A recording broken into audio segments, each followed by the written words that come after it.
Hello students, video शुरू करने से पहले प्लीज चैनल को लाइक, शेयर और सब्सक्राइब जरूर करें। एक इम्पॉर्टेंट इन्फॉर्मेशन, अगर आपको इस वीडियो के नोट्स चाहिए तो डिस्क्रिप्शन बॉक्स में दिया गया डाउनलोड लिंक चेक करें। Thank you. चलिए शुरू करते हैं। इस वीडियो में हम पढ़ेंगे BHIC 110 history of India 1757 to 1857 के प्रीवियस ईयर क्वेश्चन और most important questions with answers. ये क्वेश्चंस आपके एग्जाम के लिए बहुत इंपॉर्टेंट है। अगर आपने ये अच्छे से कर लिए तो एग्जाम निकलना पक्का है। Let's begin. Question 5, write a note on Ryotwari system. Question explanation. इस क्वेश्चन में हमें रायतवारी सिस्टम के बारे में लिखना है। यह सिस्टम कब आया, कहां लागू हुआ, इसके मेन फीचर्स क्या थे और किस तरह से इसने किसानों पर असर डाला। आंसर। इंट्रोडक्शन। रायतवारी सिस्टम एक लैंड रेवेन्यू सिस्टम था जो ब्रिटिश ने साउथ और वेस्ट इंडिया में लागू किया था। इसका फोकस डायरेक्ट कॉन्टैक्ट था बिटवीन ब्रिटिश सरकार और इंडिविजुअल किसान, राइट। यह मेनली थॉमस मुनरो और कैप्टन अलेक्जेंडर रीड के द्वारा इंट्रोड्यूस किया गया था। यह सिस्टम ब्रिटिश इकोनॉमिक पॉलिसीज के रूरल इम्पैक्ट को समझने में इंपॉर्टेंट है। Main body. 1. Origin and introduction of Ryotwari system. Ryotwari system सबसे पहले मद्रास प्रेसिडेंसी में 1820 के आसपास लागू हुआ और बाद में बॉम्बे, असम और बर्मा तक फैला।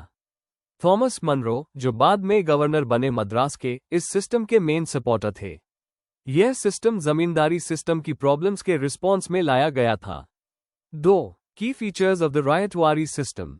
इस सिस्टम में इंडिविजुअल यूथ को लैंड होल्डर माना गया और वो डायरेक्टली ब्रिटिश गवर्नमेंट को टैक्स देता था। जमींदार जैसे बीच के लोग इसमें नहीं थे। रेवेन्यू एक फिक्स्ड पीरियड के लिए डिसाइड होता था, 20 to 30 ईयर्स, सॉइल क्वालिटी और क्रॉप पर डिपेंड करता था। लेकिन टैक्स रेट्स बहुत हाई द प्रोड्यूस का लगभग 50 to 60%। 3. Impact on pageants and agriculture. Youths को लैंड का मालिक बनाया गया, लेकिन हाई रेवेन्यू की वजह से वो कर्ज में डूब गए। उन्होंने मनीलेंडर्स से लोन लिया और बाद में उनकी लैंड चली गई। सिस्टम ने कैश क्रॉप्स जैसे इंडिगो, कॉटन को प्रमोट किया, जिससे किसान मार्केट के रेट पर डिपेंड हो गए। ब्रिटिश ने कोई भी सपोर्ट सिस्टम नहीं दिया, ना इरिगेशन, ना क्रेडिट, ना स्टोरेज। 4. Criticism and legacy. कुछ लोग कहते हैं कि ये सिस्टम सिर्फ नाम के लिए एम्पावरिंग था, असल में इसने पेजेंट्स को और गरीब बना दिया। थियरी में ये जमींदारी से बेटर लगता है, लेकिन रियलिटी में ये भी एक्सप्लॉयटेशन का एक नया फॉर्म था। ब्रिटिश का कहना था कि ये एक इंडिपेंडेंट किसान क्लास क्रिएट करेगा, लेकिन असल में ये उनका इकोनॉमिक लूट का जरिया बना। कंक्लूजन। रायतवारी सिस्टम को फेयर सिस्टम बोला गया था, लेकिन ग्राउंड रियलिटी में इसने किसानों की हालत और खराब की। किसान डायरेक्टली सरकार के साथ जुड़ गए, लेकिन बिना किसी सहायता के। यह सिस्टम आज भी इंडिया के अग्रेरियन क्राइसिस के रूट्स में देखा जा सकता है।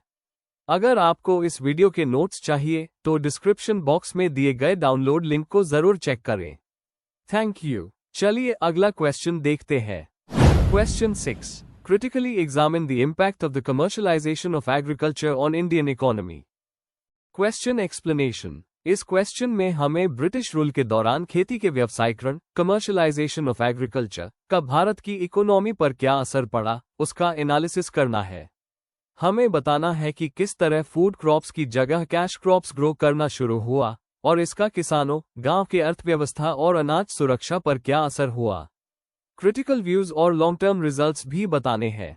Answer. Introduction. Commercialisation of agriculture का मतलब है खेती का बाजार के लिए कैश क्रॉप्स पर शिफ्ट करना, जहां पहले लोग अपने लिए खेती करते थे। ब्रिटिश रूल के दौरान ये प्रोसेस 18th और 19th सेंचुरी में शुरू हुआ। ब्रिटिश अपने इंडस्ट्रियल और ट्रेड इंटरेस्ट्स को पूरा करने के लिए भारत की खेती को बदलना चाहते थे।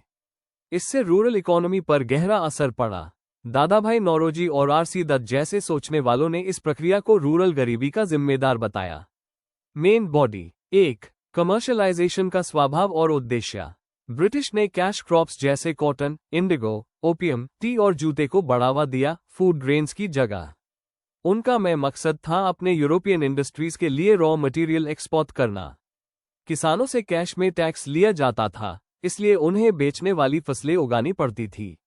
उदाहरण, बंगाल और बिहार में इंडिगो की खेती किसानों पर जबरदस्ती थोपी जाती थी ब्रिटिश प्लांटर्स के द्वारा। 2. किसानों और ग्रामीण अर्थव्यवस्था पर असर। किसान कर्ज में डूब गए क्योंकि उन्हें बीज, खाद और टैक्स के लिए पैसा उधार लेना पड़ता था। अपनी रोटी के लिए खेती छोड़कर मार्केट के रेट पर डिपेंडेंट हो गए। बीच वाले और साहूकार उन्हें उनकी मेहनत के लिए बहुत कम पैसा देते थे। उदाहरण, डेक्कन के कॉटन फार्मर्स काफी अफेक्टेड हुए जब अमेरिकन सिविल वॉर के बाद कॉटन के दाम गिर गए। 3. फूड सिक्योरिटी और अकाल का संकट। कैश क्रॉप्स पर ध्यान देने से अनाज की खेती का एरिया कम हो गया। सूखा या फसल के फैल होने पर भारी अनाज की कमी होती थी। अकाल ज्यादा बार और ज्यादा सीवियर होने लगे क्योंकि अनाज का स्टॉक नहीं होता था और दाम बढ़ जाते थे। केस 1876-78 के ग्रेट फैमिन में लाखों लोग मारे और इसका एक कारण था फूड क्रॉप्स की अनदेखी। 4. Long term economic effects. Bharat एक रॉ मटेरियल सप्लायर और ब्रिटिश माल का कंज्यूमर बन गया। इससे डे इंडस्ट्रियलाइजेशन हुआ। कोई भी एग्रीकल्चर का डेवलपमेंट या टेक्नोलॉजी में इंप्रूवमेंट नहीं हुआ। गांव के ट्रेडिशनल इंडस्ट्रीज और हाथ का काम धीरे धीरे खत्म हो गया। आलोचना। देशभक्त नेता मानते थे कि ये मॉडल रूरल पॉवर्टी बढ़ाने और इकोनॉमी को पीछे ले जाने वाला था। कंक्लूजन। ब्रिटिश रूल के दौरान खेती का व्यवसायीकरण एक तरफ से सिर्फ उनके फायदे के लिए था। इसने भारत की पारंपरिक खेती को बिगाड़ दिया, किसानों को गरीब बनाया और अकाल के खतरे को बढ़ाया। ग्लोबल मार्केट से तो जोड़ा, लेकिन फायदा सिर्फ कुछ लोगों को हुआ। अगर एक बैलेंस्ड और वेलफेयर बेस्ड नीति होती तो ये नुकसानें रोकी जा सकती थी। अगर आपको इस वीडियो के नोट्स चाहिए तो डिस्क्रिप्शन बॉक्स में दिए गए डाउनलोड लिंक को जरूर चेक करें।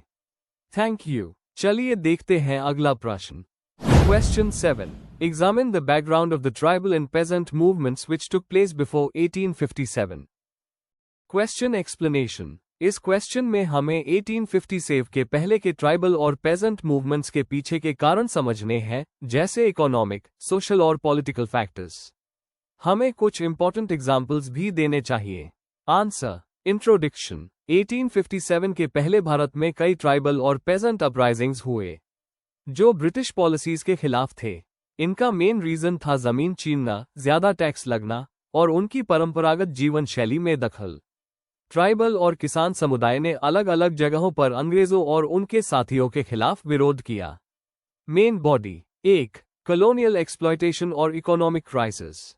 ब्रिटिश ने परमानेंट सेटलमेंट, रायतवारी जैसे लैंड सिस्टम्स लाए जिसमें किसानों पर ज्यादा टैक्स डाला गया। जमीन और जंगल पर ट्राइबल्स के ट्रेडिशनल राइट्स छीन लिए गए, जिससे वो गरीबी और बेघर हो गए। महाजनों, जमींदारों और ब्रिटिश ऑफिशियल्स ने मिलकर इन पर अत्याचार किया, जिससे गुस्सा बढ़ता गया। 2. ट्राइबल मूवमेंट्स और स्वतंत्रता का समर्थन। संथाल, कोल, भील जैसे ट्राइब्स ने ब्रिटिश और उनके एजेंट्स के खिलाफ बगावत की। संथाल रिबेलियन 1855 एक मेजर एग्जाम्पल है जहां उन्होंने अपनी जमीन वापस पाने के लिए हिंसा का सहारा लिया। फॉरेस्ट लॉज ने ट्राइबल्स का जंगल एक्सेस बैंड कर दिया, जिससे उनकी रोजी रोटी भी चली गई। 3. किसानों की हालात और बगावत। बंगाल, बिहार और साउथ इंडिया में किसानों ने ज्यादा टैक्स और जबरदस्ती कैश क्रॉप उगाने के खिलाफ आंदोलन किया। इंडिगो और अफीम जैसे फसलों की मजबूरी से उनकी अपनी फसलें खत्म हो गई थी। भुखमरी और फसल बर्बादी के बाद भी टैक्स भरना पड़ता था, जिससे उनका जमीन चली जाती थी और वो कर्ज में डूब जाते थे। 4. सामाजिक और सांस्कृतिक विरोध। ब्रिटिश ने ट्रेडिशनल सामाजिक और धार्मिक प्रैक्टिसेस में दखल दिया, जो लोगों को पसंद नहीं आया। इंग्लिश कानून और न्याय व्यवस्था ने उनके अपने परंपरागत नियम खत्म कर दिए।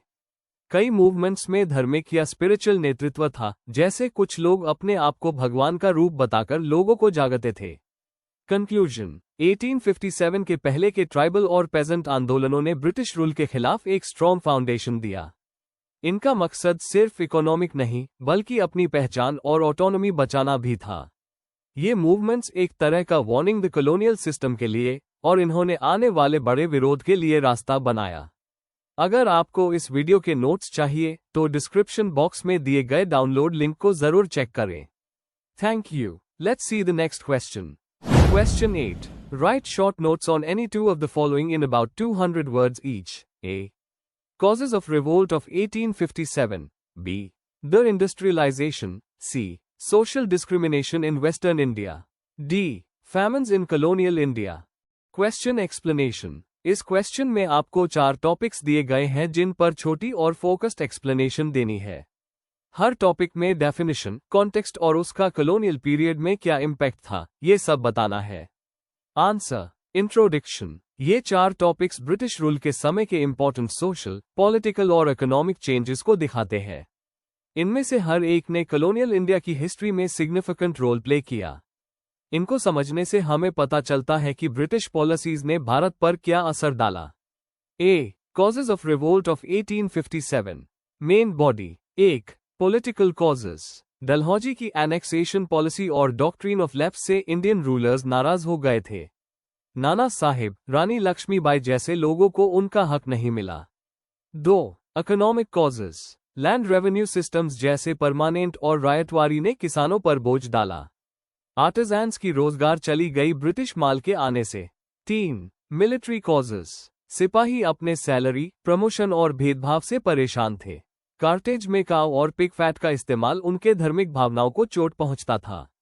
4. Social and religious causes. Reforms जैसे सती प्रथा बैंड करना लोगों को धर्म पर हमला लगा। क्रिश्चियन मिशनरीज के काम से कन्वर्जन का डर बढ़ गया था। कंक्लूजन, 1857 का विद्रोह कई कारणों का नतीजा था, पॉलिटिकल, इकोनॉमिक, मिलिट्री और सोशल। इसने कंपनी रूल खत्म करके डायरेक्ट ब्रिटिश राज की शुरुआत की। B. The industrialisation. Main body. 1. मतलब और प्रोसेस। द इंडस्ट्रियलाइजेशन का मतलब है कि ट्रेडिशनल इंडियन इंडस्ट्रीज का गिरना ब्रिटिश रूल के टाइम। ब्रिटिश ने अपने माल को प्रमोट किया और इंडियन हाथ के काम को डिस्करेज किया। 2. कारण। ब्रिटेन में इंडियन माल पर हाई ड्यूटी, इंडिया में ब्रिटिश माल पर कोई ड्यूटी नहीं। रेलवेज भी सिर्फ ब्रिटिश ट्रेड के लिए बनाई गई थी।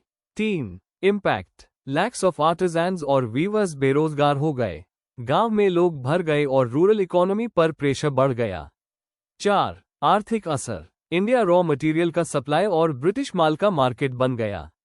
शहर के ट्रेडिशनल क्राफ्ट सेंटर्स खत्म हो गए। कंक्लूजन, द इंडस्ट्रियलाइजेशन एक कॉलोनियल स्ट्रैटेजी थी जिसने भारत के आर्टिजन इकोनॉमी को बर्बाद कर दिया। इसका असर आज भी देखने को मिलता है। C. Social discrimination in western India. Main body. 1. Discrimination का स्वरूप। जाति के आधार पर भेदभाव बहुत था, स्पेशली दलित्स और लोअर कास्ट्स के साथ। लैंड, एजुकेशन और जॉब्स सब में अपर कास्ट का कंट्रोल था। 2. Reform movements. ज्योतिबा फूले ने कास्ट सिस्टम को चैलेंज किया और एजुकेशन से इक्वालिटी लाने की कोशिश की। उन्होंने सत्यशोधक समाज बनाया बैकवर्ड कास्ट्स के अपलिफ्टमेंट के लिए। 3. British role. ब्रिटिश ने कास्ट सिस्टम को मोस्टली मेंटेन किया और कभी कभी डिवाइड एंड रूल की पॉलिसी भी उसकी। एजुकेशन और रिफॉर्म्स लाए, लेकिन लिमिटेड स्केल पर। कंक्लूजन, वेस्टर्न इंडिया में जाति प्रथा स्ट्रांग थी, लेकिन फूले जैसे रिफॉर्मर्स ने बदलाव की शुरुआत की। उनका काम आगे चल के सोशल जस्टिस के मूवमेंट का बेस बना। डी. फैमिन्स इन कॉलोनियल इंडिया। Main body. 1. संख्या और गंभीरता। मेजर फैमिन्स 1866, 1876-78, 1899-1900 में हुए, जिसमें लाखों लोग मारे। रिलीफ काफी कम था और ब्रिटिश रिस्पॉन्स धीमा। 2. कारण। बारिश न होने के साथ साथ रेवेन्यू कलेक्शन और फूड एक्सपोर्ट ने दिक्कत बढ़ाई। ब्रिटिश ने लोकल जरूरत से ज्यादा एक्सपोर्ट पर ध्यान दिया। 3. सरकारी रिस्पॉन्स। रिलीफ पॉलिसीज वीक थी, फैमिन कोड्स आए पर ज्यादा असर नहीं हुआ। 4. प्रभाव। गरीबी और भूखमरी बढ़ गई। कॉलोनियल रूल की फेलियर साफ दिख गई। कंक्लूजन, कॉलोनियल फैमिन सिर्फ प्राकृतिक नहीं थे, यह ह्यूमन मेड डिजास्टर्स जो ब्रिटिश इकोनॉमिक पॉलिसीज की वजह से हुए। इन्होंने कॉलोनियल रूल की क्रूल रियलिटी को एक्सपोज किया। Before we end, please like, share and subscribe the channel for more such study materials and one important information अगर आपको नोट्स चाहिए तो डिस्क्रिप्शन बॉक्स में डाउनलोड लिंक दिया हुआ है, जरूर चेक करें। Thank you.